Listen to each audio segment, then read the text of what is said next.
ചില ഫുട്ബോൾ മാച്ചസിലൊക്കെ നമ്മൾ കാണാറുണ്ട് പ്ലേയേഴ്സിന് പെട്ടെന്ന് മസിൽ ക്രാമ്പ് വരികയും ബാക്കി പ്ലേയേഴ്സ് എന്ത് ചെയ്യും ഓടിച്ചെന്ന് പെട്ടെന്ന് സ്ട്രെച്ച് ചെയ്യുകയും ചെയ്യാറുണ്ട്.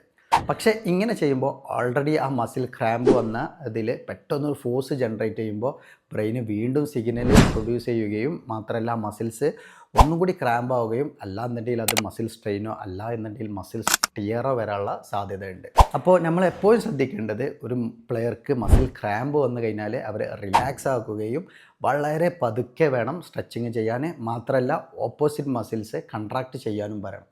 ഓപ്പോസിറ്റ് മസിൽസ് കൺട്രാക്റ്റ് ചെയ്ത് കഴിഞ്ഞാൽ സ്ട്രെച്ച് റിഫ്ലക്സ് പ്രകാരം എന്ത് ചെയ്യും, ആ മസിൽസ് റിലാക്സ് ആവും. ഒരിക്കലും നിങ്ങൾ ഫാസ്റ്റായിട്ടുള്ള സ്ട്രെച്ചിങ് ചെയ്യരുത്. അങ്ങനെ ചെയ്ത് കഴിഞ്ഞാൽ മേ ബി മസിൽ ക്രാമ്പ് മൂലം ആ പ്ലെയർക്ക് ഒരു മാച്ച് നഷ്ടപ്പെടുള്ളൂ. പക്ഷേ നിങ്ങളുടെ സ്ട്രെച്ച് മൂലം മേ ബി വീക്ക് എന്ത് ചെയ്യും, ഫുട്ബോളിൽ നിന്ന് ഔട്ടാവേണ്ട ഒരു അവസ്ഥ വരും. അപ്പോൾ എപ്പോഴും വളരെ പതുക്കെ ജെൻറ്റിൽ സ്ട്രെച്ചിങ് ആണ് നമ്മൾ യൂസ് ചെയ്യേണ്ടത്.